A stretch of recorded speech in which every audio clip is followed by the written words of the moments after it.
Aiko steps into the chandelier light and turns fear into evidence. Back, off, no scream, no shake, just a child dictating terms to a king who doesn't stand. He taps the ring. The room listens.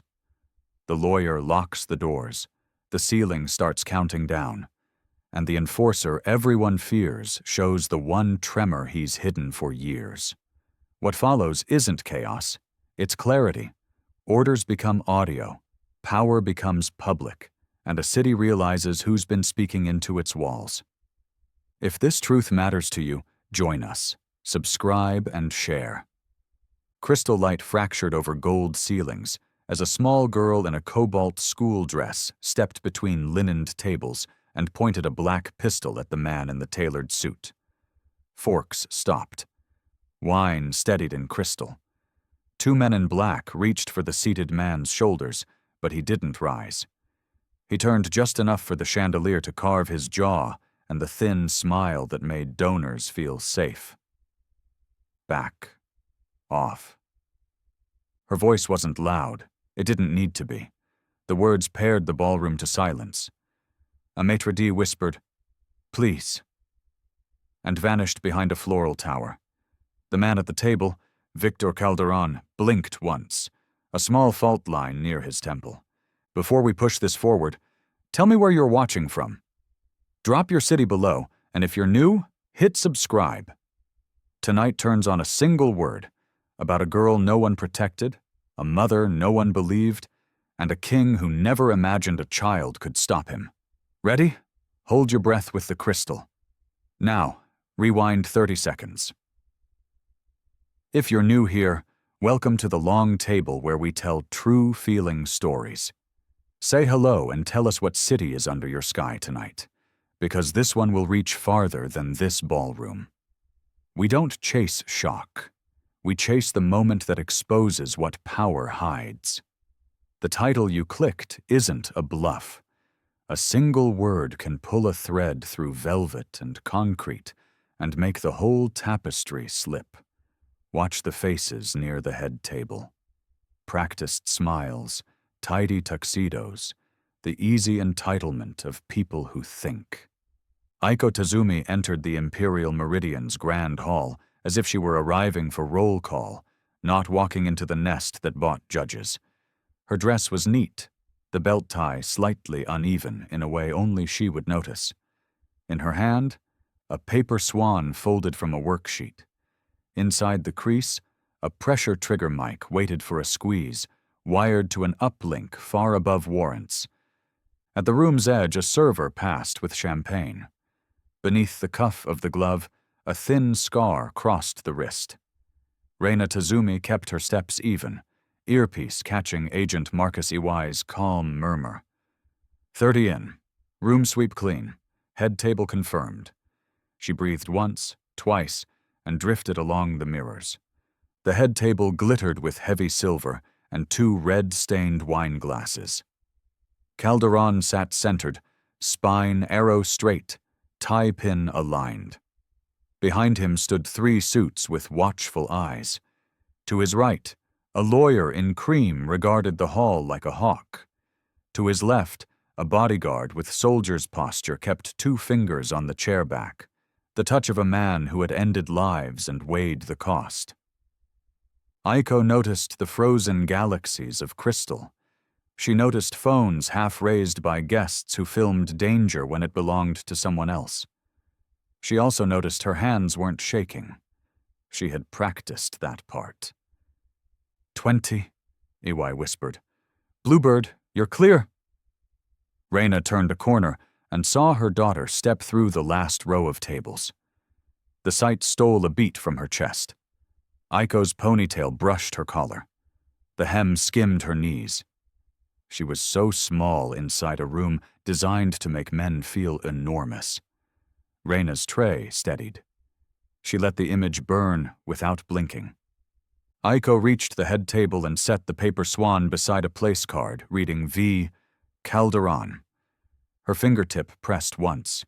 A green dot pulsed within the fold. Far from the chandeliers, the cloud began to listen. Victor lifted his gaze the way a pianist lifts a hand from a quiet key. He did not stand. He didn't look at the gun yet. Acknowledging a threat too soon gifts its shape. He looked at the child, waited for fear to pool and spill. It didn't. The pistol rose until the black mouth kissed the knot of his tie. One bodyguard drew breath. Another slid his jacket button open. The lawyer's thumb flipped her phone face down.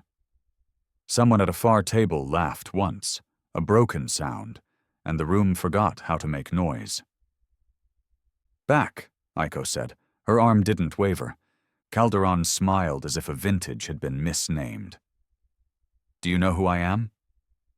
Do you know who told you I'd be here?" The men behind him tightened their hands, as if muscle could anchor a storm. Victor placed his palm on the linen, fingers straightening imaginary creases. "Little one," he said almost kindly. "Toys put children in boxes." "It's not a toy," Aiko said. "It's a microphone." Reyna almost smiled. EY's murmur thinned to thread. "We've got him." Hold formation. What the still frames never show, power expects tears. Power expects screams. Power expects a child to be a door that swings for men's convenience. Aiko did not swing. She locked. Calderon finally looked at the gun. The muzzle didn't wobble. He pressed his tongue to his cheek, once. The bodyguard to his left, Lorenzo, shifted forward, then back, reflex meeting memory. He studied the girl like a diver testing the surface for wind. 15, EY said. "If he orders the grab, we go live to 4 outlets." The lawyer's eyes narrowed. The maitre d' touched a side door and let it click. A waiter rolled a cart. In the mirror, a camera showed under roses. Nobody looked long enough to understand it.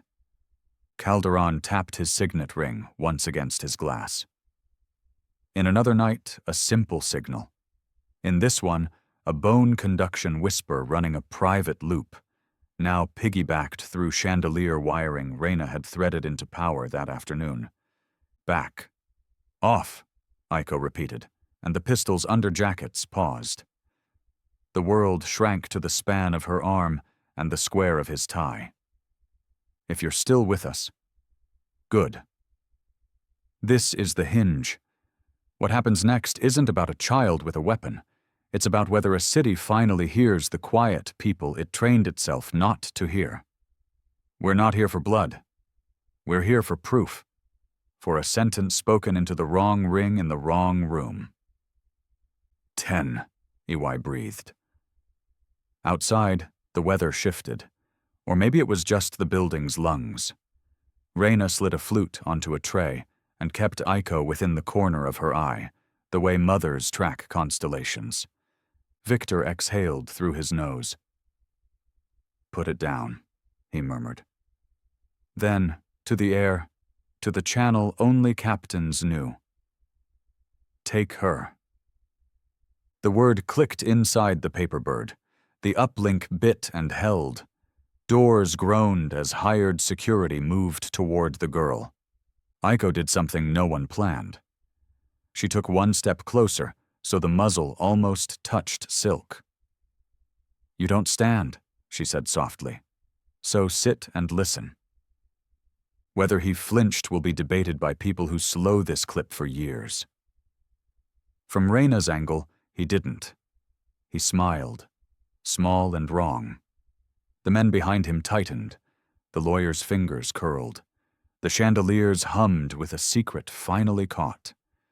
Cameras blink awake, mouths fall open, and somewhere a violinist keeps playing one wrong note like a stuck heartbeat.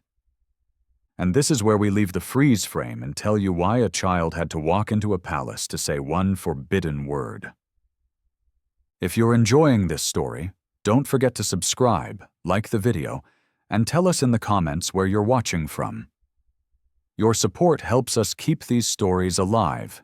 And trust me, the best part is yet to come. Now, let's get back to it. This is where we leave the freeze frame and tell you why a child had to walk into a palace to say one forbidden word. 8 hours earlier, a storm. The weather app refused to predict rolled off the river and pressed its damp palm against the city. The Imperial Meridian service corridor smelled like citrus cleaner and tired carpets. Reina Tazumi stood in an empty banquet prep room, jacket traded for a linen vest, hair pinned into the anonymous neatness of hotel staff. A laminated name tag read, R. Tanaka. On the stainless table between her and Agent Marcus Iwai lay a blueprint of the ballroom. Stage, chandeliers, emergency exits, the route of the dumbwaiters, the panel where the AV feed could be made to forget which Ethernet strand it loved most. Iwai's pen tapped once on the print. Chandelier grid carries its own power bus to reduce flicker. Your piggyback rides here. He traced a line that spidered across the ceiling plan. Same bus runs back to the AV closet. I'll have Lee post inside with the uplink monitor. Reina nodded. If they sweep the floor for bugs, fine. We're above their eyes. She tapped the head table with a fingernail. He sits here. The ring mic favors his left. Your gain? Tested to 20 decibels under a whisper. Iwai's voice had the dry calm of someone who kept his adrenaline in a locked drawer. We don't need him to shout. We need him to forget the room is listening. He studied her for a beat. Last chance to say no. Reina folded her hands so he wouldn't see them tremble. Aiko won't need to pull the trigger, she said. She only needs to be brave where grown men weren't. They went through the moves again. Reina's team, 3 women from her old lab days and 2 neighborhood fathers who could carry a tray and keep a secret, would enter in phases. Sommelier was Myra with a false mustache and the posture of a fencing coach. Florist was Jay, who had once wired theater lights and could do the same to a bouquet. Valet was a real valet who owed Reina's husband a favor he'd never repay. None of them were soldiers.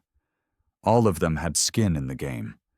A brother jailed because he refused to pay a bribe, a daughter pushed out of a scholarship by a donor's nephew, a friend who fell from a building with 2 clean shoes. Iwai placed a palm-sized case on the steel. Inside lay the paper swan mic, its copper vein soldered so fine it looked like the crease of a child's careful fold. Pressure trigger, he said. Squeeze and we're rolling to cloud mirrors in 3 countries. If they yank power, we still have cellular. If they jam cellular... The ballroom's lighting bus becomes our antenna, Reina finished. I listened. She closed the case and set it beside a coil of floral wire. What about the ring frequency? Encrypted, Iwai said, but the ring is bone conduction to a local loop. An antenna near his jaw picks up the vibration. Your chandelier piggyback injects a parasitic listener into that same loop. Think of it as an educated echo. You mean theft, Reina said. Iwai's mouth twitched. Justice borrows strange tools. Reina's reflection flickered in the oven door. She saw what a camera would see. A woman who hadn't slept, makeup doing its best, the kind of posture grief builds to keep you upright. On the wall, a clock stuttered the seconds. Marcus, she said softly. He waited. If he says it, if we get take her or make the mother disappear, you go live? Within 1 second, he said. 4 outlets. The 5th is a dead man switch to my own office. You've got my word. Reina nodded. She said nothing about the other word she needed. Why? She didn't tell him about the dream where she kept hearing a click, ring on glass, and woke with her heart punching the dark. The team assembled that afternoon in a borrowed storage unit that functioned as a safe house because it had a lock that stuck and no neighbors. Fluorescent lights hummed like anxious bees. Someone had painted one wall with a cartoon sun years ago. Now it looked like a faded bruise. Aiko sat on a milk crate, shoes swinging. The pistol lay on a folded towel beside her, its magazine absent, chamber checked 3 times. Reyna had fought that object like it was a dragon. She lost. The compromise was ritual. The gun would never hold a live round in her daughter's hands. EY would carry the magazine, and even then, no one was supposed to fire. "Show me your hands," Reyna said. Aiko lifted them. Small, serious hands, paper cut on the left index healing to pale. "Remember the rule," Reyna said gently. "You point only because it's a microphone that makes dangerous people tell the truth, not because you'll use it." Aiko nodded. "Look braver than you feel." "And breathe." Reyna knelt and set the empty weight in Aiko's grip. They had practiced in whispers, elbows in, wrists straight, shoulders down. The trick wasn't muscle. It was stillness. Aiko raised the pistol, eyes on the cartoon sun's center. "Back," she said quietly. "Off." "Again." Aiko's ponytail brushed her cheek. She didn't blink. "Back, off." Myra, the sommelier, watched from the doorway, eyes shining. "Kids steal." Reyna kept her smile steady. Later, she would admit the truth. Every click of Aiko's tongue against her teeth when she spoke, the words felt like jumping from a ledge pretending it was a step. After drills, Reyna unfolded a fresh paper square and guided Aiko's small fingers across mountain folds and valley folds until the swan grew under their touch. "Your father," Reyna said, half to Aiko, half to the paper, "used to make cranes when deadlines knotted him up." Aiko's hands slowed. "How many make a wish come true?" 1,000, Reyna said, "but sometimes one is enough to pull a string." Aiko nodded and slipped the bird into her pocket like a talisman she was pretending wasn't that. When the others left to prep gear, EY lingered. He stood beside the cartoon sun, hands in pockets, gaze turned deliberately warm. "Aiko," he said, "I need you to understand something. In that room, adults will act like they're in charge. They're not. You are. But if anything feels wrong, you leave the table. You go to your mother. You go home." Aiko studied him. This man with the careful voice who brought donuts sometimes and called her Bluebird because she once wore a sweater with birds. "You couldn't stop him before," she said. No malice, just the arithmetic of children. EY's jaw flexed. "No," he said. "I couldn't." "Then I will," Aiko said, and focused on the small weight of the paper in her pocket, the new weight of her mother's hand on her shoulder. The rewind wound farther, to a night the city pretends not to remember. Rain had been falling in a quiet, honest way. Reyna was at her desk, building a dataset for a fraud case, when the apartment door broke inward with a sound she felt in her teeth. 2 men stepped through the splinters. One had a voice like gravel poured from a bucket. The other moved like he'd learned discipline, until someone taught him to spend it. A third waited in the hall. His outline was wider than the frame. Reyna's husband, Kenji, stood up with his hands open. He had done this before, faced down the sneer of someone who thought truth was for fools, but not in his home. Not with Aiko asleep 1 wall away. "Wrong door," Kenji said. "Whatever you want." Gravel voice hit him with the pistol first, because some men enjoy teaching furniture to be obedient before they sit on it. The blow, stunned, dropped him to a knee. The second man, Lorenzo, took a step, then another, the measured cadence of training. Reyna saw everything at once. Dark coat, neat gloves, a scar under the ear, eyes that lived in, a different room from his body. She moved without plan, interposing herself. "We have a child," she said. "This is a mistake." The third man, the one in the hall, spoke softly, a different accent. "No mistake." Kenji pushed up, blood mapping his temple. He didn't beg. He looked at Reina the way people in vows promise silently. "I'm here." He said, "It's Calderon, Reina." And then he said the thing that made the room tilt. "Record." Reina reached for her phone. Gravel voice kicked it under the stove. Lorenzo raised his weapon. His hand didn't tremble. A small sound came from the hallway behind Reina. Aiko had cracked her door and was crying the way little animals cry. Too soft, throat sparrow small. Reina didn't turn, didn't give away where her child stood. But she heard it, and so did Lorenzo. Something flickered behind his eyes. Not mercy. Not yet. A calculation that had the shape of a human being. Gravel voice said, "Finish it." Lorenzo looked at Kenji. He looked at Reina. He looked past them at the shadow of a little girl on a wall of storybooks. He adjusted his aim a fraction and fired, not at Kenji's head, not at the child, but into plaster high and left, so the room screamed with dust and the shout of a gun. Gravel voice swore and fired himself.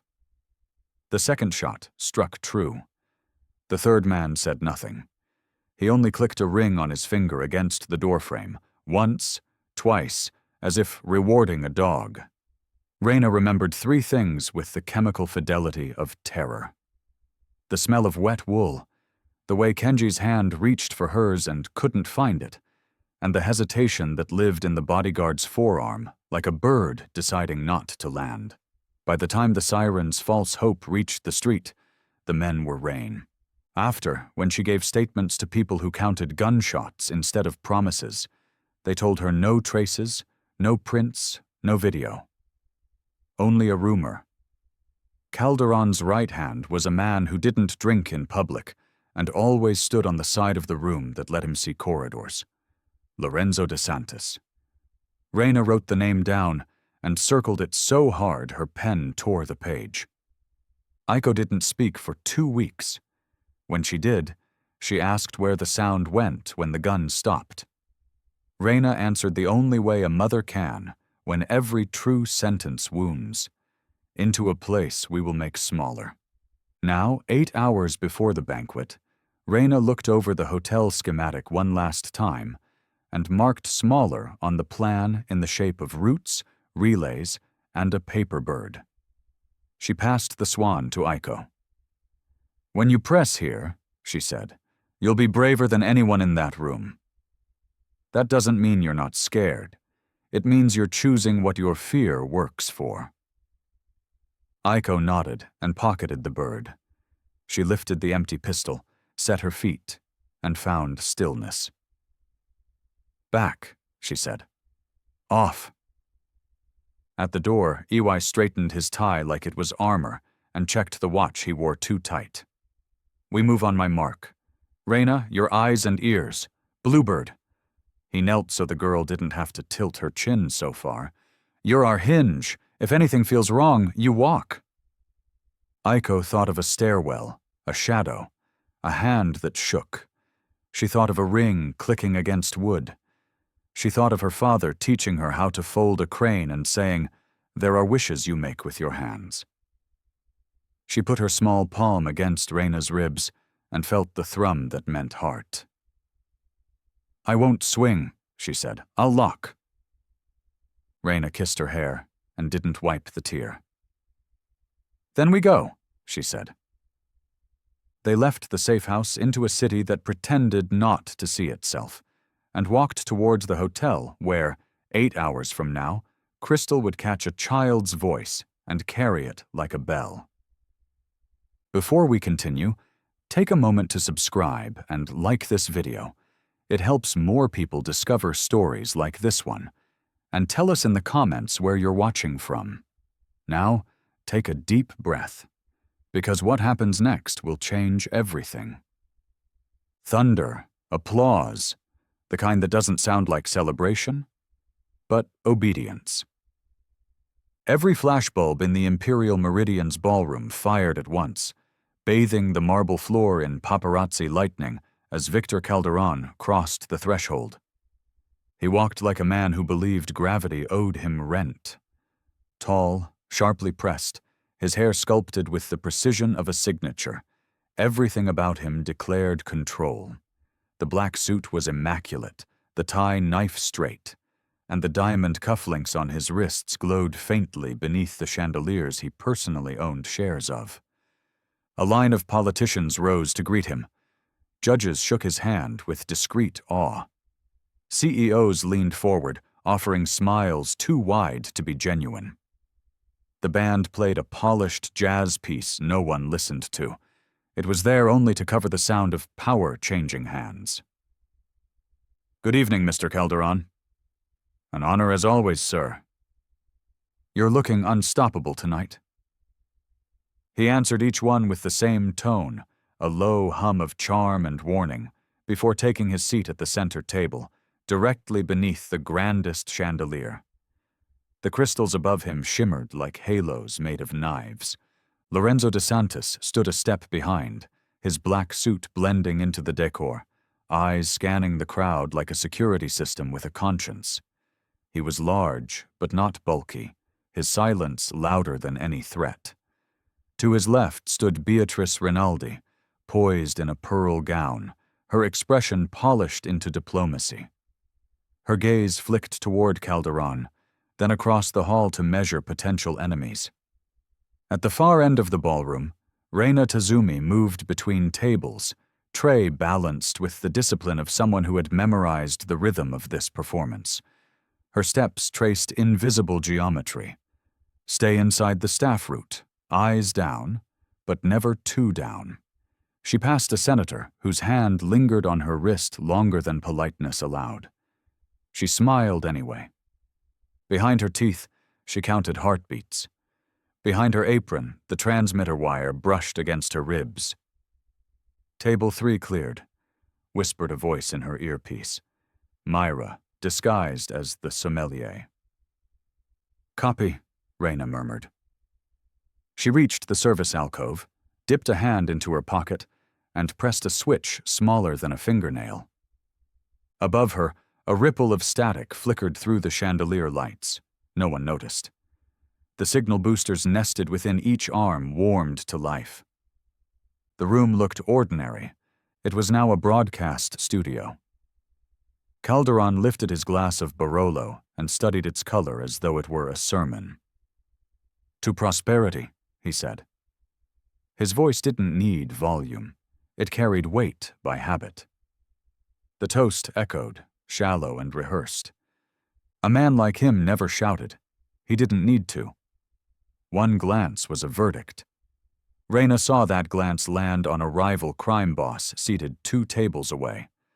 The man smiled, poured more wine, and laughed, too loudly. It was the laugh of a man buying another day alive. Calderon smirked. His fingers drummed once on the tablecloth, and the rival's bodyguard immediately lowered his gaze. Power, Reina thought, was not about noise. It was about silence, owned and rented. She moved past the dessert station, refilling glasses without spilling a drop. Through the mirrored wall, she caught Calderon's reflection, his calm, almost holy stillness, and thought of her husband's final breath. The symmetry of it made her stomach knot. EY's voice whispered in her ear. "Stage calibration complete. Your uplinks clean. 30 minutes to keynote speech." "Understood," she replied softly, keeping her lips hidden behind a napkin fold. The orchestra changed tempo, strings swelling into something cinematic, as waiters unveiled silver cloches of lamb medallions and saffron risotto. Reina caught snippets of conversation from the tables. Trade routes through Macau are clear again. His donations to the judiciary's education fund were genius. Public opinion's irrelevant when the press is paid. Corruption, she realized, had a sound. It was polite, well-fed, and perfectly in tune. She watched Beatrice Rinaldi tilt her head toward Calderon.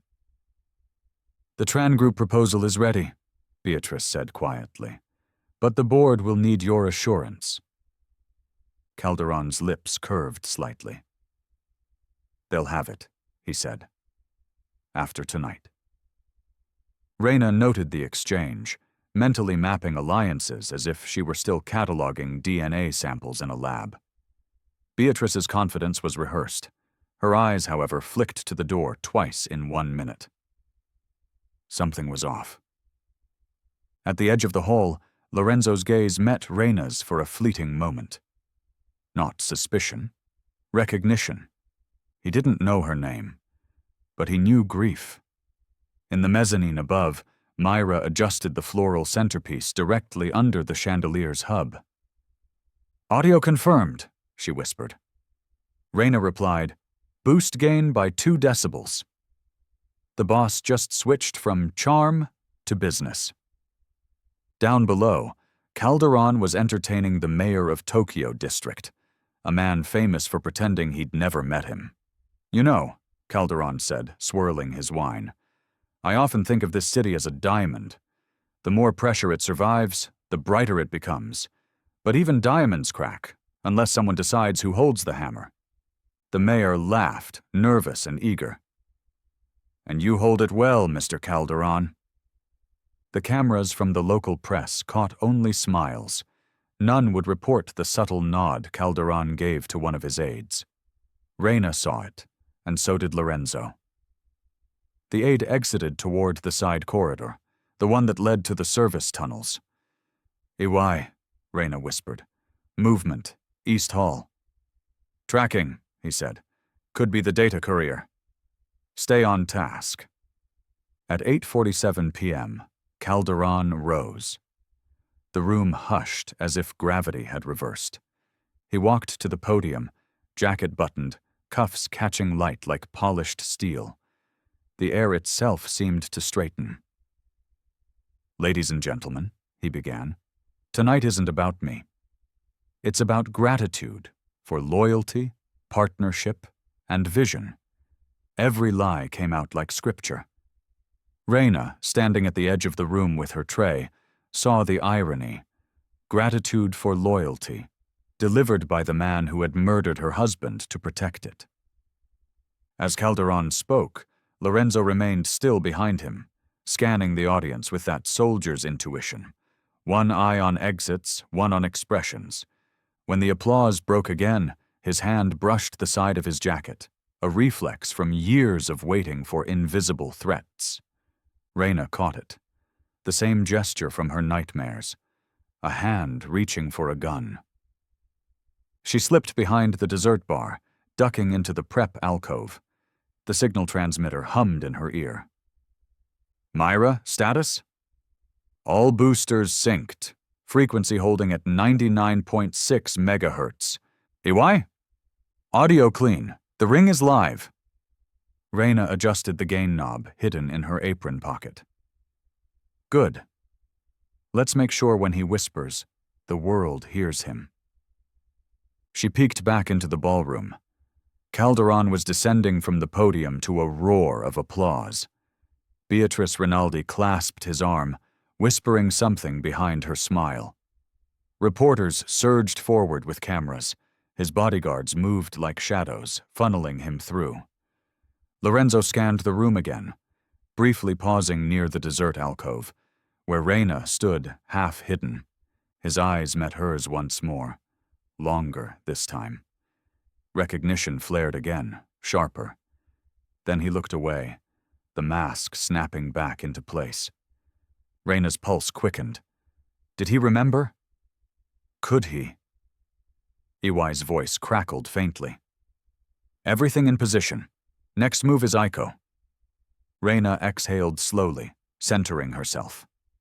Above, the chandeliers flickered once, syncing their pulse like a heart preparing for a rest.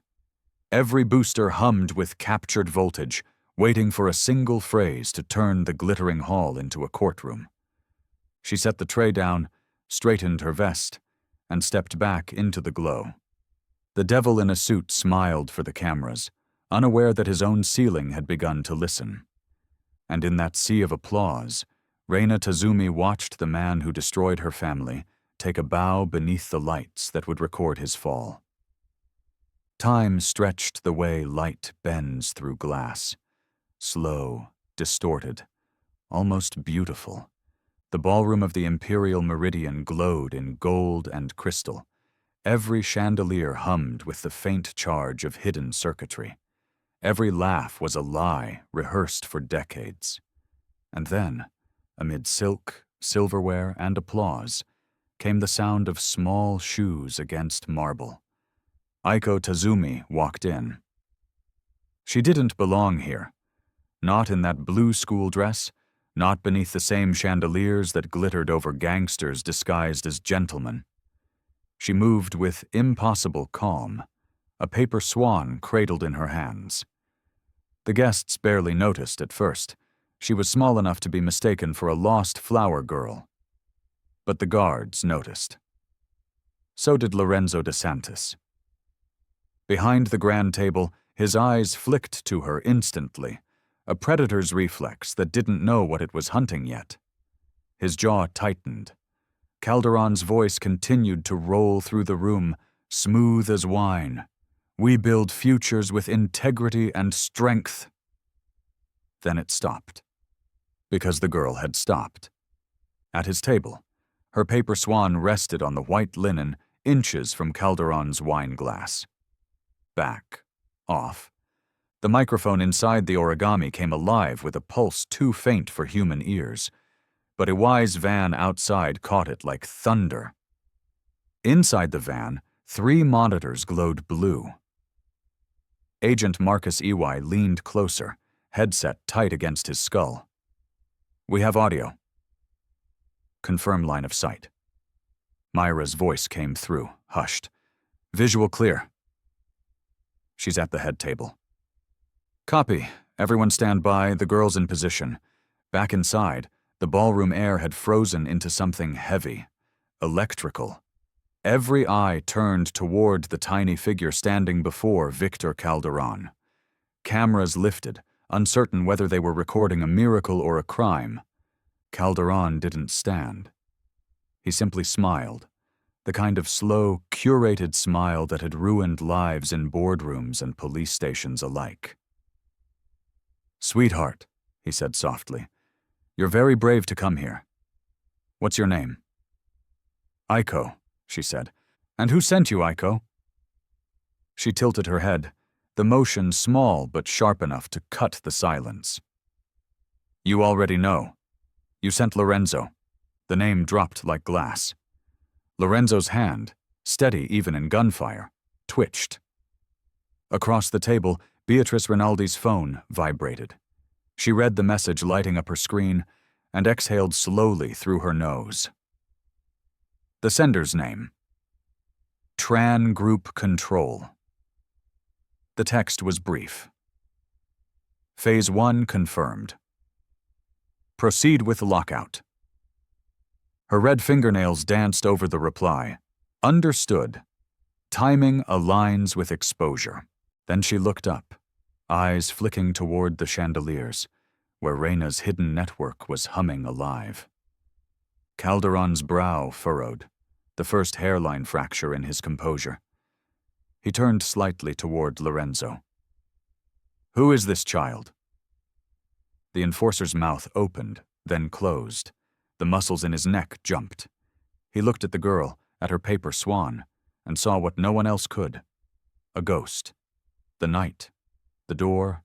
The little voice in the dark, whispering. Papa? The shadow he spared, now standing here beneath chandeliers that had no right to shine on her.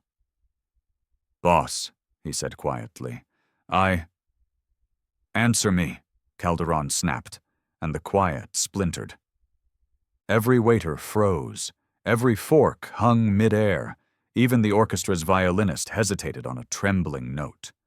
Reina, 2 tables away with her tray, felt her pulse shift gears. This is it. The system was cracking.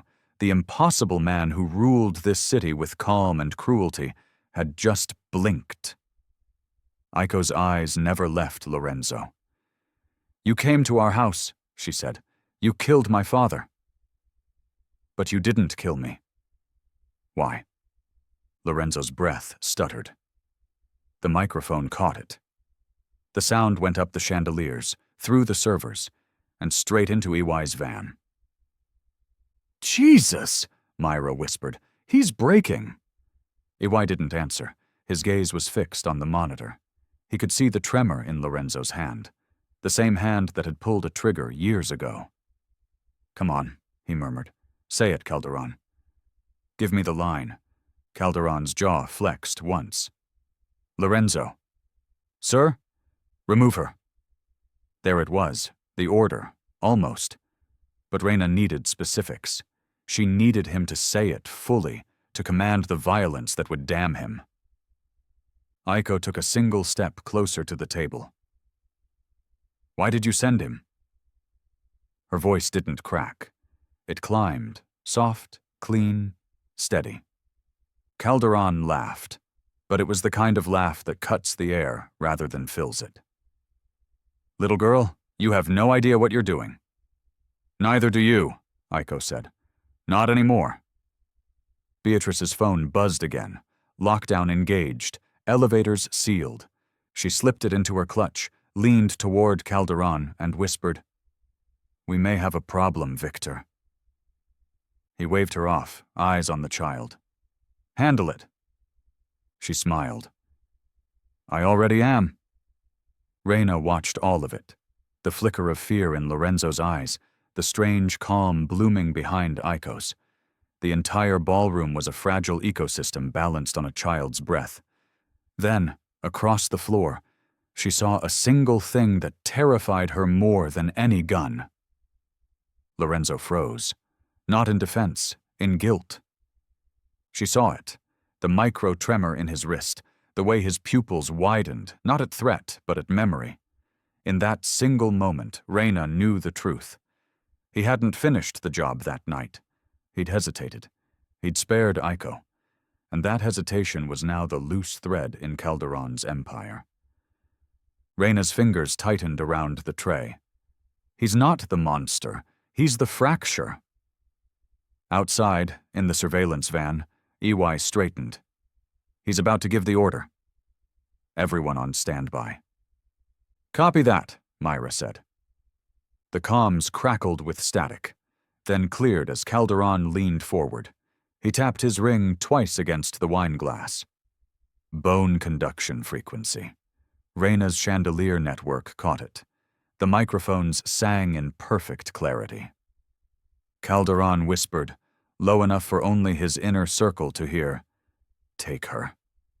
The 3 words rode the signal like bullets through silk, up the chandelier wiring, into the receivers, across the broadband to EY's servers, and into 4 mirrored drives across the world. "Got it," EY barked. "We have the order. Repeat, we have the order." Inside, Calderon's expression hadn't changed. He was smiling again, calm, rehearsed. He didn't know yet that his own voice had just condemned him. Lorenzo moved first, stepping forward. He reached for Aiko, but stopped halfway. His hand hovered inches from her shoulder, trembling. The girl looked up at him, eyes dark and fearless. For the briefest moment, everything else in the room disappeared. It was just the man and the child he'd spared. The one who remembered. Beatrice noticed the hesitation. "Lorenzo," she hissed. "Now." He didn't move. The muscles in his arm locked. Reyna saw it all, and she saw something else. Calderon's stare, cold and calculating, pivoting from the child to the bodyguard who refused to obey. Something inside the crime lord's perfect machine had jammed. She took a quiet breath. "Marcus," she whispered, barely audible into her earpiece. "We have a problem and a chance." "What do you see?" "A ghost," she said, "and it's not hers." Calderon's smile began to fracture, small but visible. His control was unraveling in front of hundreds of people, and every second of it was being recorded from 3 angles and 12 frequencies. Aiko lifted her chin. "You're afraid," she said softly. Calderon's laugh died in his throat. The ballroom doors slammed open. Hotel security, Beatrice's men in disguise, spilled in, sealing the exits. Guests screamed, chairs crashed backward. In the chaos, Aiko didn't move. Reina dropped her tray, stepped behind a column, and pressed another switch in her pocket. The chandeliers flared white, amplifiers humming like the throat of a god waking up. EY's van exploded with sound, voices shouting, code triggers firing. "We're live!" The signal's transmitting. And in the center of that storm, Victor Calderon, devil in a suit, stood under chandeliers that now belonged to someone else. His empire's first crack had been carved not by bullets, but by a little girl asking a question. And the world, for the first time, was listening. For a heartbeat, the entire ballroom held its breath. Then the illusion shattered. The chandeliers dimmed to a flickering gold. Guests screamed. Men in tuxedos tripped over chairs. Silverware clattered like gunfire across linen. What had begun as a gala was now an ambush wrapped in champagne. Beatrice Rinaldi was the only one still smiling. Her hand slipped from her clutch, pressing a hidden switch along its clasp. Instantly, the hotel's side doors sealed with a mechanical hiss. Security shutters rolled down over the exits, trapping 200 of the city's elite in a golden cage. "Remain calm," she called, her voice slicing through the noise like a violin note. "We're in lockdown for safety. Please stay seated." No one listened.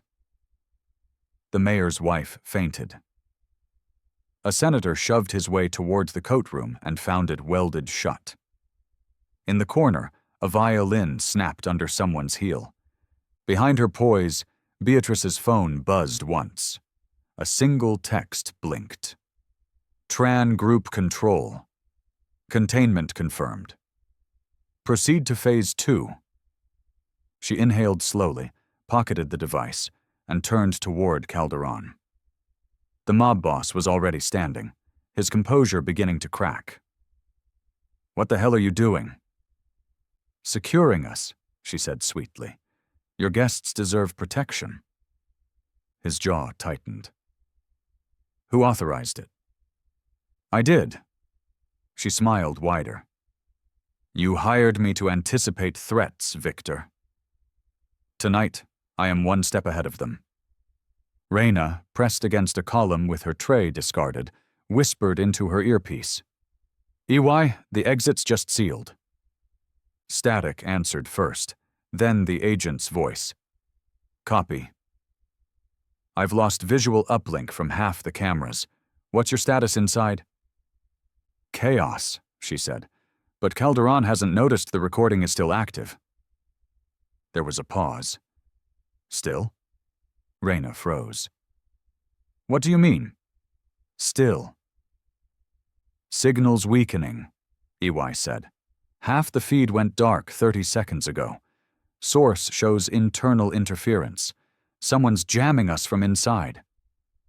Reina's gaze swept the room. Beatrice's men, disguised as hotel security, moved with military precision, positioning themselves at every entrance. They weren't guarding.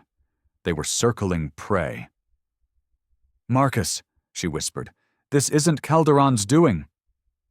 "Someone else is hijacking the operation." "Who?" Reina's eyes landed on Beatrice, whose hand brushed Calderon's arm with practiced familiarity. "The lawyer," she said. "Rinaldi." EY cursed softly. "Figures. I'll try to reroute through the east satellite, but we need manual access to the hotel server room. Can you reach it?" Reina's pulse quickened. "I can try." At the head table, Calderon leaned close to Beatrice, voice a low growl. "You're locking down my event?" You mean our event, she corrected. You built this empire by buying silence. I'm buying something else. Time. Lorenzo shifted behind him, hand hovering near his jacket. He could feel it, the betrayal hanging in the air like heat. His instincts screamed to act, but against whom? The girl he couldn't harm? The lawyer whose calm felt too confident? The boss who suddenly looked unsure? Beatrice turned slightly, eyes flicking toward him. Still loyal, Lorenzo? He didn't answer. Good, she said softly.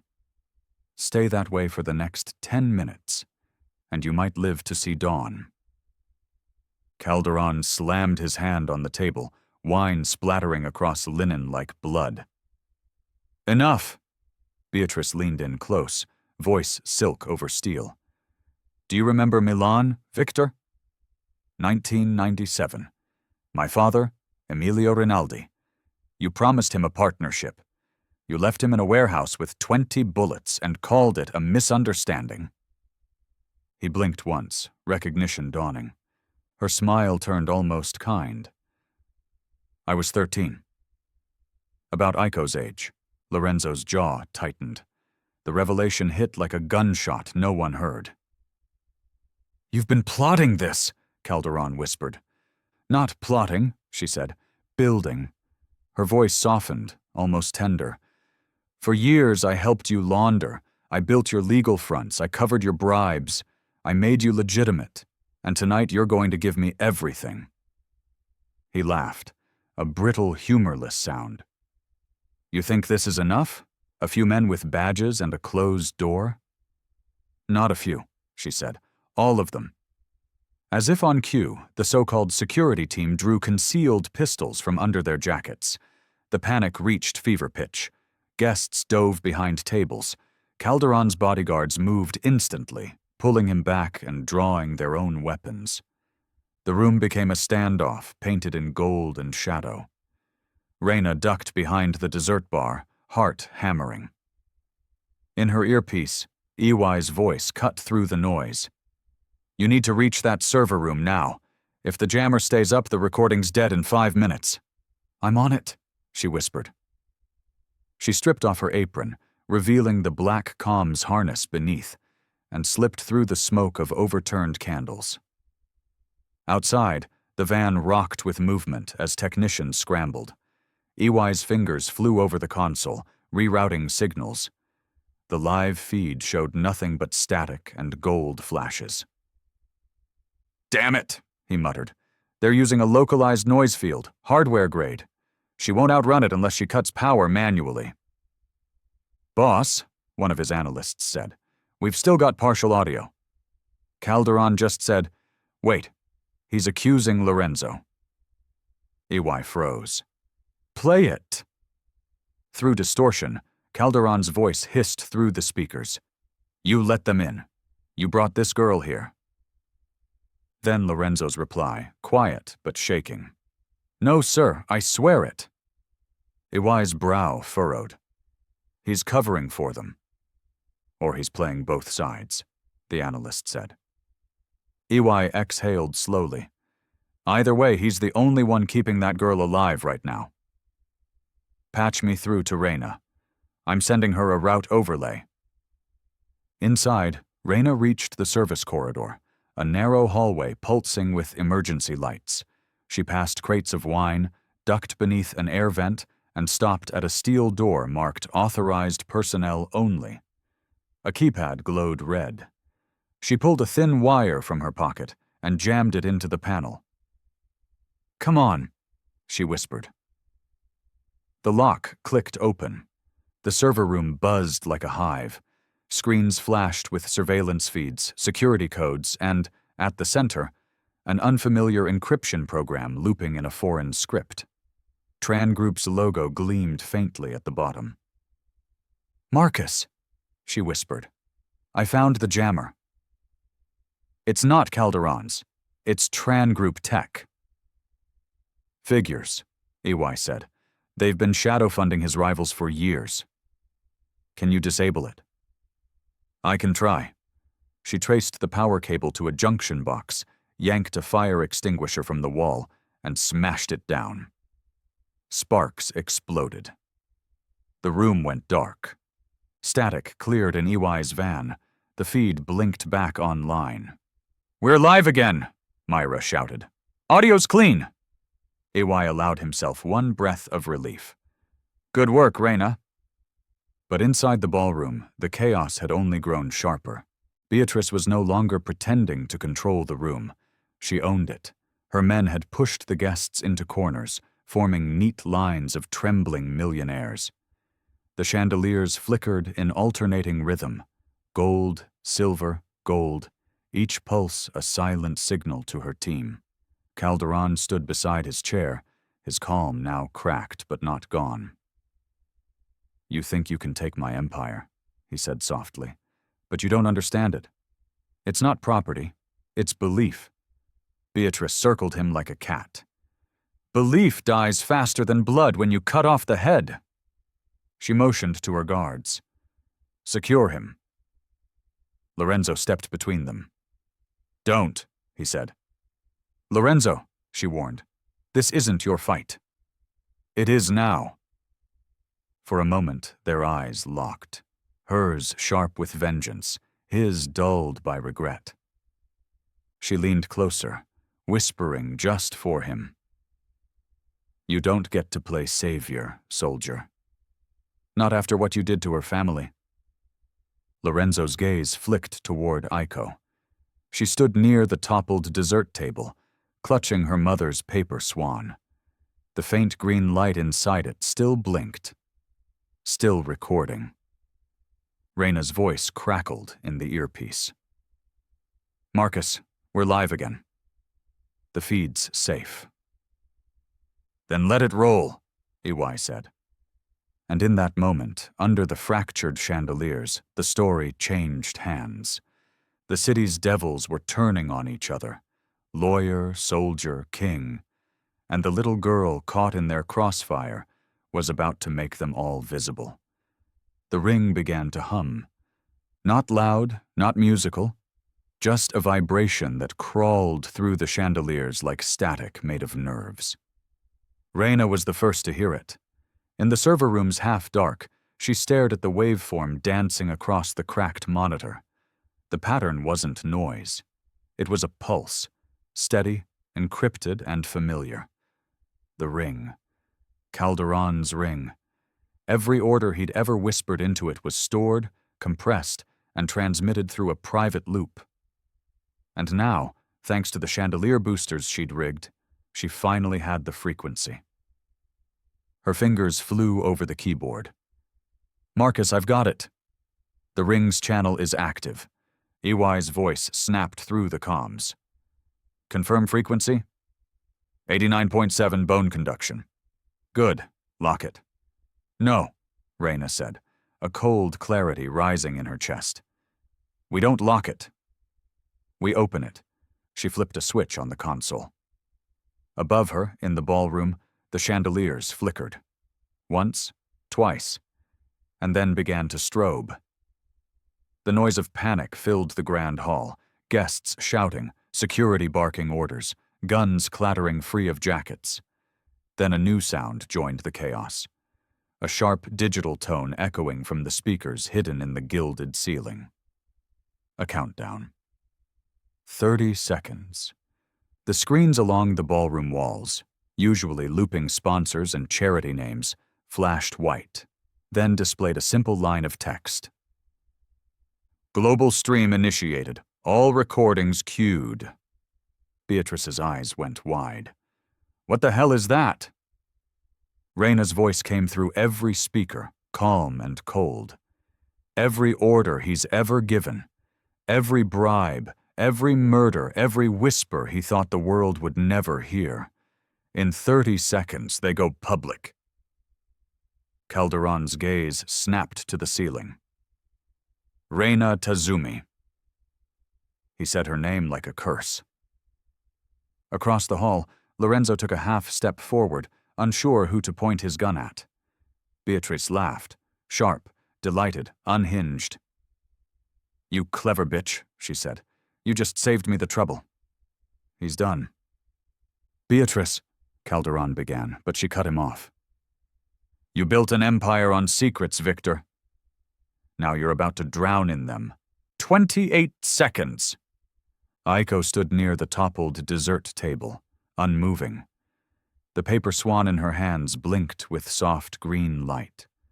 Her face was calm, but her knuckles were white. She was so still she almost disappeared into the chaos, a ghost with a mission. Beatrice gestured toward Calderon's captains. Do you hear it? Every word he's ever used to own you is about to be broadcast to the world. The bribes, the killings, every order recorded in that little piece of jewelry. She turned back to him, smile sharp as glass. How does it feel knowing your power ends in 30 seconds? Shut up! Calderon snapped. She didn't. You taught me the law is just theater. Tonight the curtain burns. 22 seconds. Lorenzo's gun wavered between Beatrice and the crowd. The guests were pinned, trembling under the chandeliers. Someone sobbed. Someone prayed. The mayor vomited into a napkin. Reina's voice came again, steady through the static. Marcus, I'm opening the loop. Confirm uplink. Confirmed. You're live. She took a breath. Then let them hear what justice sounds like. Back in the ballroom, Calderon finally lost the mask. His calm shattered like glass under pressure. You think I'll let you destroy me? He shouted. His captains froze. They'd never heard him raise his voice. I made this city! Beatrice clapped once, mocking. And now you'll make it clean. He turned on her. You think they'll follow you? You think they'll bow to a vulture who fed on my scraps? Beatrice's eyes glittered. No, Victor. They'll follow the woman who kills you on camera. 17 seconds. She drew her pistol, leveled it at his chest. Lorenzo fired first. Not at Beatrice, not at Calderon, but into the ceiling. The chandelier shattered, raining sparks and glass. Enough, he roared. No more bodies. Aiko didn't flinch. She took a slow step forward, standing directly in Calderon's line of sight. Stop, she said softly. He turned toward her, breathing hard, sweat tracing his temple. The world seemed to narrow to the child in the blue dress. Who do you think you are? He hissed. The one who stops you, Aiko said. Reina emerged from the side corridor, apron gone, headset gleaming in the flicker of failing light. She's not alone. Calderon stared at her like he was seeing a ghost. You, he said. The widow. Not anymore. She stepped between Aiko and the mob, her posture unyielding. You wanted silence. Tonight you'll get a different kind. 15 seconds. Calderon reached for his ring, maybe to trigger a fail-safe, maybe just out of habit. But the motion was his mistake. Reina raised her voice, every syllable echoing through the hotel's sound system. Look at him, everyone.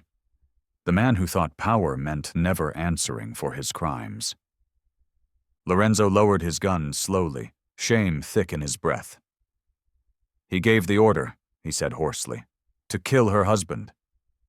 To kill the child. He said, make it look clean. Calderon's face went pale. Lorenzo. 14 seconds. Beatrice took a step closer, gun still aimed. Say it, she hissed. Admit it before the world hears for you. He laughed, bitter and broken. You all think you can win, but I own the city, the courts, the press. Not anymore, Reina interrupted. 12 seconds. The count echoed through the ballroom. People glanced at the screens, where the numbers glowed crimson. Beatrice's men shifted nervously, guns flicking between their own allies. Someone shouted orders. No one obeyed. The chandeliers dimmed again, humming with data. Reyna reached for Aiko's hand. Whatever happens, don't close your eyes. Aiko's gaze stayed fixed on Calderon. He's afraid, she whispered. Beatrice raised her weapon higher. Then let's finish this. Lorenzo stepped in front of Calderon, blocking her aim. You shoot him, you prove him right. That we're all monsters. Calderon sneered. You'll die for me, Lorenzo. The child you couldn't kill stands right there. Lorenzo's eyes flicked to Aiko. Maybe that's why I still can. The sound of the countdown filled every breath, every heartbeat. The chandeliers blazed, flooding the room in white light. Calderon lunged toward Beatrice's pistol. Reyna grabbed Aiko and pulled her close. Hold on, she whispered. Silence. Then, the world erupted in light and sound.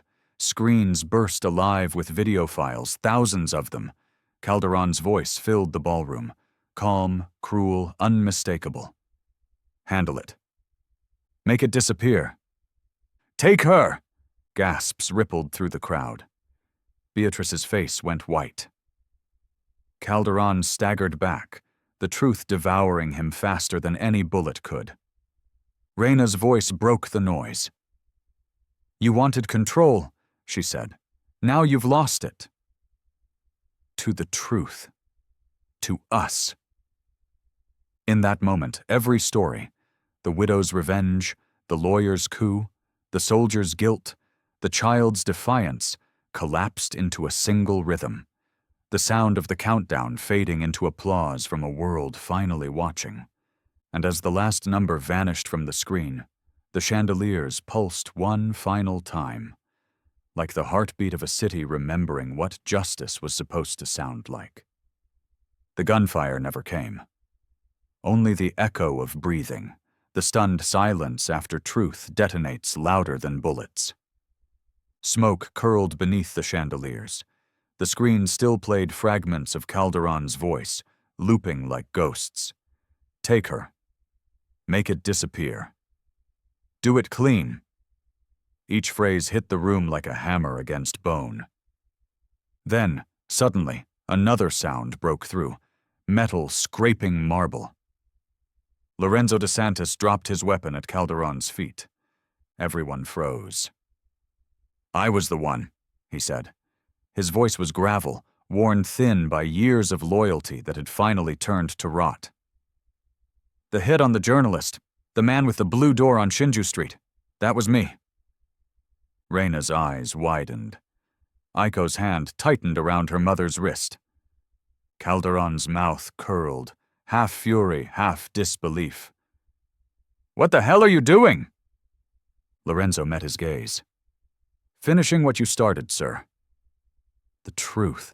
Gasps rippled through the room. One of Calderon's captains, Morales, heavy-set, sweating, took a step forward, gun half raised. Boss, he's losing it. Lorenzo snatched his weapon off the floor and aimed, not at Calderon, but at Morales. Step back. Beatrice watched with the faintest smile, like a spectator in a theater she thought she directed. Confession is touching, she said, but it doesn't save you. The feed's already out there. Lorenzo ignored her. His eyes, dark, unflinching, found Aiko. Your father didn't beg, he said quietly. He tried to talk to me. Told me he had proof, names, recordings. Said the city needed to hear it. Reyna's throat closed. The words stabbed years of silence open again. I was ordered to kill him, Lorenzo went on. To make it look like a burglary gone wrong. I went in with 2 men. I told him to get down. He didn't. He shielded you. Aiko's lip trembled, but she didn't cry. You aimed at us. I aimed, he said. But when you screamed, I missed on purpose. He swallowed hard, the memory dragging across his voice. I fired into the ceiling. I lied. I told them both targets were dead. I couldn't. His voice cracked. I couldn't kill a child. The room felt smaller. The chandeliers hummed softly above, feeding every syllable of his confession into the reopened global feed. The world was hearing everything. Calderon's face twisted, a viper uncoiling. "You betrayed me." "No," Lorenzo said. "I obeyed you." For years, until I realized obedience was just another kind of murder. Beatrice turned, her smile gone. "He's destabilizing your men, Victor. End this." But Calderon wasn't listening. His calm had shattered into something raw, animal. "Do you have any idea what you've done?" "I've done enough killing to know what it costs," Lorenzo said. "But you—" He leveled the gun toward Calderon's captains, sweeping across them like a slow pendulum. "You've never paid for a single order you've given. You hide behind lawyers and children." Beatrice exhaled sharply, glancing at the countdown flickering across the nearest screen. 5 seconds. Reina's voice came through EY's earpiece from her position near the service corridor. "Marcus, I've got a live link to the task force servers." "Push it!" EY ordered. In the van, the monitors surged with data. Audio, video, every encrypted fragment Reina's team had pulled from the chandeliers. One by one, they mirrored across national enforcement channels. Inside the ballroom, the air turned electric. Every phone began vibrating. Alerts flooding feeds, newsrooms, networks. The empire Calderon built was collapsing in real time. "Stop it!" Calderon barked. He grabbed Beatrice's wrist, yanking her close. "You did this! You brought them here." She wrenched free. "You arrogant fool! I warned you what happens when you trust fear more than law." "You mean when I trusted you?" he spat. "You've been working with them the whole time." Her smile snapped back, this time brittle, desperate. "I was never yours, Victor. You were a means to an end." "Then here's your end," he hissed. He lunged. Lorenzo moved faster, his gun firing once into the ceiling, the shot echoing like thunder. The blast froze everyone in place. Dust rained down from the chandeliers. "Nobody moves!" he roared. "It's over!" Aiko flinched but didn't run. She was looking at him, not with hatred, but something more complicated. Recognition. "You could have told us sooner," she said softly. "I didn't think the world would care," he said, "but maybe it will care now." The countdown hit 4. Calderon's captains began to edge back, muttering into comms that no longer worked. Beatrice's lockout had fried their private network. Panic flickered through the hierarchy like a fuse. Reina stepped forward, her calm cutting through the noise. "Lorenzo," she said, "the evidence is already out. You don't need to die for it." He gave her a tired smile. "Maybe I do." "To prove it's real," Beatrice scoffed. "Martyrdom won't save you. The law will eat you alive." He turned to her, eyes narrowing. "You talk about law while hiding behind bodies. You're just another Calderon with better perfume." 3 seconds. Calderon's fury twisted into something dangerous. "You think this redeems you?" he growled. "You're a murderer with a conscience. That's not virtue. That's cowardice." Lorenzo's voice rose, shaking the chandeliers. "Then so be it. But at least I'll die telling the truth." He turned the gun, pressing it to his own chest. "I killed him. And every order I took after that was another bullet in my head." Reina moved instinctively. "Don't..." He looked at Aiko one last time. "He told me something before I pulled the trigger," Lorenzo said, voice trembling. "If you kill me, my words will still find light." He was right. Aiko shook her head, tears streaking her cheeks. "Don't die like him. Help us finish it." For the first time, Lorenzo's expression softened. 2 seconds, Reina shouted into her comms. "Marcus, we're transmitting. Confirm backup." "Confirmed. Law enforcement en route. 30 seconds out." Beatrice spun, realizing too late. No, no, you can't. Calderon laughed, the sound broken and wild. You thought you could win, Beatrice? You locked us in with the truth. She turned her gun on him. At least I'll survive it. 1 second. The chandeliers flashed pure white. The countdown vanished. Then came the eruption, hundreds of feeds exploding across global news channels, live streams pouring every secret into the world. Calderon's empire was gone, burned by its own voice. Lorenzo's hand dropped. The gun clattered to the floor. He looked up, blinking under the light, and exhaled a sound halfway between a sob and a laugh. It's done, he said. Calderon slumped into his chair, muttering to no one. You think truth matters? It doesn't. People forget. Reyna stepped closer, her voice low but unshakable. Maybe. But not tonight. Sirens wailed in the distance, growing louder. Lorenzo turned toward her, unarmed now, eyes hollow but alive. Tell them I'll testify, he said.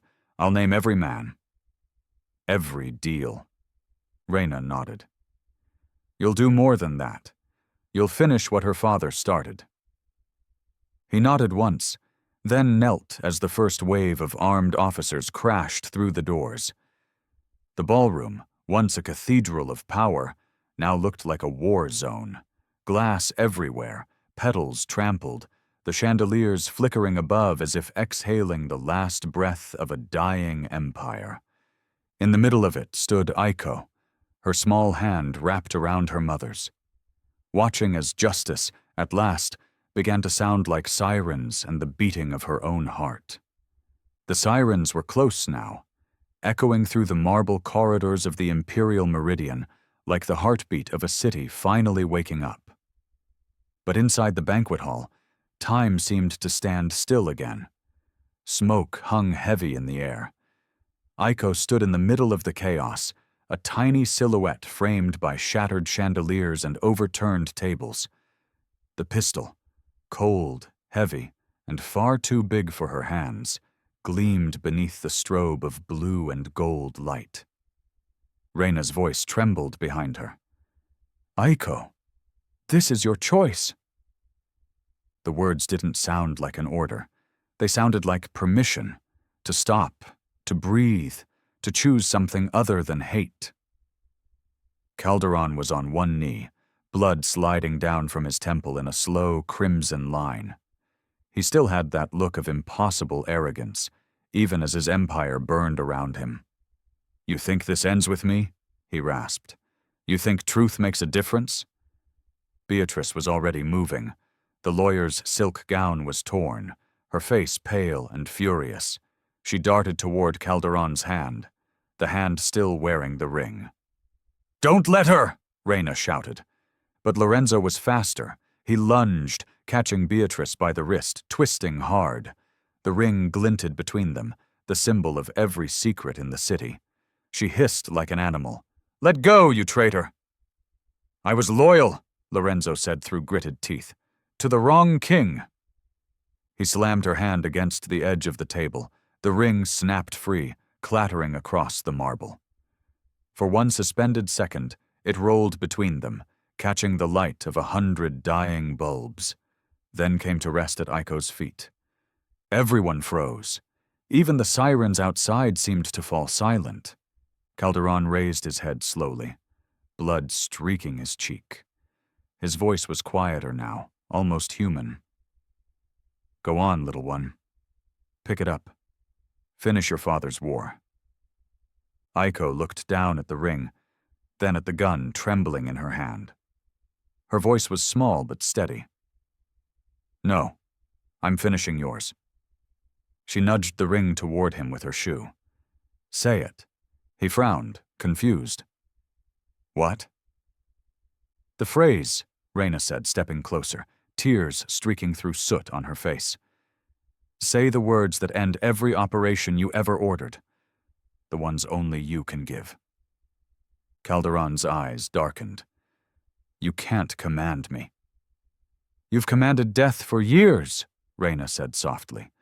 For once, command peace. Beatrice spat blood on the floor. He'll never do it.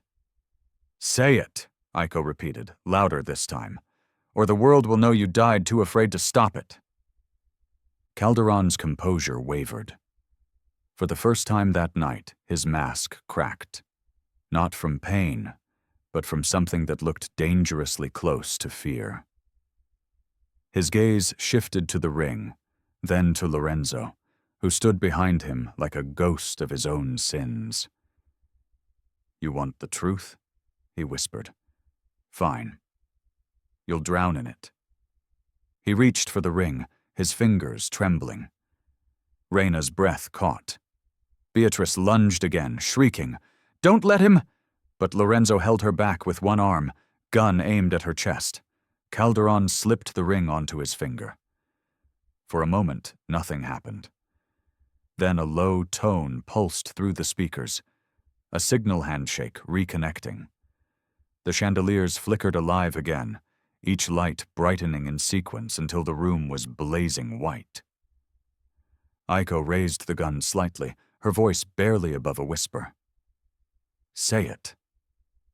Calderon stared at her, the child of the man he'd destroyed, the mirror of everything his empire had built on silence. He almost smiled, a bitter twist of fate. Then, slowly, he lifted the ring to his lips. Event cancelled. The words rippled through the room like the sound of thunder rolling across water. The chandeliers pulsed once. Then, all at once, the walls around them became alive. Every screen, every hidden monitor, every speaker flared to life. Voices poured out. His voices. Not one, but hundreds. Calderon's commands spanning years of corruption, recorded through that same ring he'd worn like a crown. Conversations with judges, with police commissioners, with foreign syndicates. Names, deals, murders, every whispered order played in chilling clarity. The ballroom trembled under the weight of it. Outside, police vans screeched to a halt. SWAT officers burst through the main doors, weapons drawn. But they hesitated when they saw the screens. Some of them lowered their guns just to listen. Inside, the guests, the senators, the donors, the mayors who had built their fortunes from his hands, fell silent. Every secret they'd buried was now singing through the marble like a requiem. Reyna stood still, eyes wet, chest heaving. For a moment she didn't even realize she was crying. Beatrice's men dropped their weapons one by one. A few backed away. One muttered, God help us all. Calderon stared at the walls as his own voice drowned him. You think this makes you clean? He whispered. It makes you just like me. You used a child as a weapon. Reyna stepped closer, her voice sharp as glass. No, I taught her that a weapon can be truth. Aiko's arm trembled as she lowered the gun. The weight of it vanished as Reyna gently took it from her hands. It's over, Reyna said quietly. Lorenzo exhaled, lowering his weapon. No, he murmured. It's beginning. Because outside, across Tokyo, phones were lighting up. The broadcast had jumped networks, mirrored across newsrooms, encrypted archives, and government servers. Calderon's empire wasn't falling. It was being erased, exposed, replaced by the one thing he'd never been able to buy: accountability. Reyna stepped back, holding Aiko close as the police swept in. Agents surrounded Calderon and Beatrice. The lawyer laughed, a hollow, broken sound. You think justice will thank you? It'll chew you up, same as him. Reyna didn't answer. She just nodded to the officers. Take them. Beatrice was dragged away, still cursing. Calderon didn't resist. His eyes were empty now, his voice barely audible. You can destroy an empire, he murmured, but you'll never kill the need that built it. Reyna looked down at him, her tone calm. Then we'll teach the world to want something better. An officer lifted him by the arms. The ring was still on his finger, flashing red as its last signal sent itself into permanent archive. Aiko reached up, tugging at her mother's sleeve. "Is he gone?" Reina nodded. "He will be." The little girl looked around the room, at the broken tables, the spilled wine, the light still humming above them, and whispered, "It doesn't feel like victory." Reina knelt to her level. "It never does," she said. "It just feels finished." Outside, floodlights painted the hotel white as morning. Helicopters circled above, their rotors scattering petals and glass like snow. Inside the ballroom, the last of the recordings played, a single line from years ago, Calderon's voice softer than all the rest. "Power isn't about fear. It's about who decides when fear ends." Reina shut off the speakers. "Then let it end here," she said. She turned to Aiko, brushing a streak of soot from her cheek. "You did it," she whispered. "No," Aiko said quietly, looking at the pistol on the floor, then at the glowing ring. "We did." And as the police led the last of the captives away, the mother and daughter stood together beneath the light. Two survivors of a world built on silence, watching it crumble beneath the weight of a single word that had finally ended the war. The ballroom was unrecognizable. The chandeliers that once glittered like stars now flickered weakly, their crystals smeared with ash and dust. Half the tables were overturned, linen soaked in wine that looked too much like blood. And everywhere, between the shards of glass and the echoes of chaos, came the quiet, methodical sound of justice arriving. Agents flooded the room in black vests and calm precision. Their voices were firm but measured, the way people spoke when the world they'd been chasing had finally stopped running. Cameras flashed as evidence was bagged. Hard drives, phones, the ring. Victor Calderon didn't fight. He sat slumped in a chair, wrists cuffed, staring at nothing. The blood on his face had dried into dark streaks. The perfect suit was torn, his tie hanging loose like a noose that had missed its chance. Two officers lifted him by the arms, and even then, he managed to keep the faintest ghost of a smirk. Reina watched him go. Not with triumph, just exhaustion. The kind that sits behind your ribs and won't let you breathe until you're sure it's really over. Beatrice Rinaldi followed next, dragged between two agents. Her hands were trembling, but her chin stayed high. "You think you've won," she muttered, "but the system will rebuild him." "It always does." Reina didn't answer. She just turned away. There was no point arguing with ghosts. Lorenzo stood near the center of the wreckage, his gun on the ground, his eyes hollow. For a long moment, no one spoke to him. Then, quietly, he dropped to one knee, placing his hands behind his head. "I'll testify," he said. His voice cracked like stone under weight. "Every deal, every name, every order." Agent EY stepped forward. The man who had chased Calderon's shadow for 5 long years looked older than his badge, his face lined with the ache of too many failures. But tonight, his eyes softened. "Then start with yourself," EY said quietly. Lorenzo nodded, a faint relief in his expression. "That's the only place it can start." 2 officers moved to cuff him, but he didn't resist. He only looked at Reina once, and she gave the smallest nod, a silent promise that truth, this time, wouldn't vanish into the dark. Minutes later, the ballroom was cleared. The guests, judges, donors, officials, were herded out under blankets and flashlights. Reporters were already gathering at the barricades outside, microphones trembling with the fever of breaking news. Reina led Aiko through the service corridor, stepping over toppled trays and dropped utensils that glinted in the emergency lights. The smell of burnt champagne and dust followed them all the way to the back exit. In the alley, the night was cold and still. Police lights painted the walls blue and red, rhythmically, like a city breathing for the first time. Reyna exhaled, the weight of everything pressing down but finally beginning to lift. Agent Iwai met them there, his coat half-buttoned, rain dampening his shoulders. He looked at the little girl, then at the gun in Reyna's hand. She held it out. "Evidence," she said softly. "Not revenge." He took it carefully, nodding once. "You did what my whole department couldn't." Reyna shook her head. "We just made the world listen." Aiko looked up at him, her small voice cutting through the hum of sirens. "Is it over?" Iwai hesitated, glancing toward the flashing lights beyond the barricade.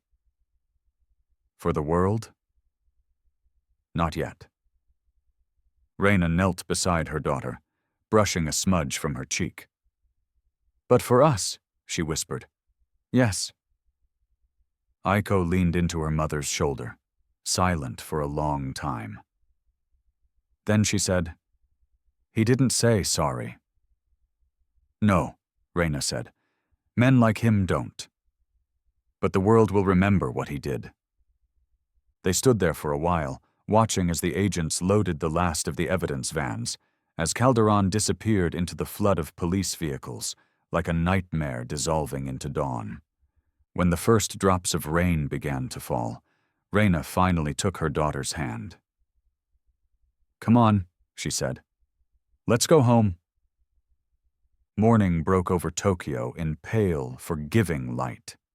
The news had already spread, every channel, every feed, every whisper on the street. The footage from the ballroom was everywhere. Calderon's voice, once a symbol of power, now played on repeat across the city like a confession that no one could silence. At home, the world was quieter. Aiko sat at her small desk by the window, her school uniform neatly folded on the chair beside her. In front of her lay a single sheet of white paper. Her fingers worked slowly, carefully, folding, creasing, shaping. Reyna stood in the doorway, watching without a word. The apartment was still filled with the hum of distant traffic and the smell of morning rain. She wanted to tell her daughter she was proud. She wanted to say something that made it all worth it. But there were no words big enough for that kind of peace. Aiko finished the final fold and held up the paper crane. It was simple, imperfect, but beautiful. She turned it in the light, its wings catching a faint shimmer. "Do you remember what Papa said?" she asked softly. Reyna nodded. "That cranes are wishes you make with your hands." Aiko smiled faintly, the kind that made her look older than she should. "Then I'm making a new one." She walked to the window, unlatching the glass. The city below was alive again. Buses rolling, people hurrying, unaware that their world had just shifted in the night. She placed the crane on her palm. For a moment, she just watched it, the morning breeze teasing its wings. Then she whispered, "We don't shoot wishes." Reyna blinked, tears threatening. Aiko released her fingers. "We set them free." The crane caught the wind and lifted, tilting, spinning, floating higher until it was just a speck against the pale blue sky. Reyna wrapped her arms around her daughter as the last trace of paper disappeared into the horizon. And for the first time since the night everything was taken from them, she allowed herself to believe that justice didn't have to sound like a gunshot. Sometimes it could sound like silence, soft, peaceful, and free. If this story has your attention, hit that subscribe button and let us know where in the world you're watching from.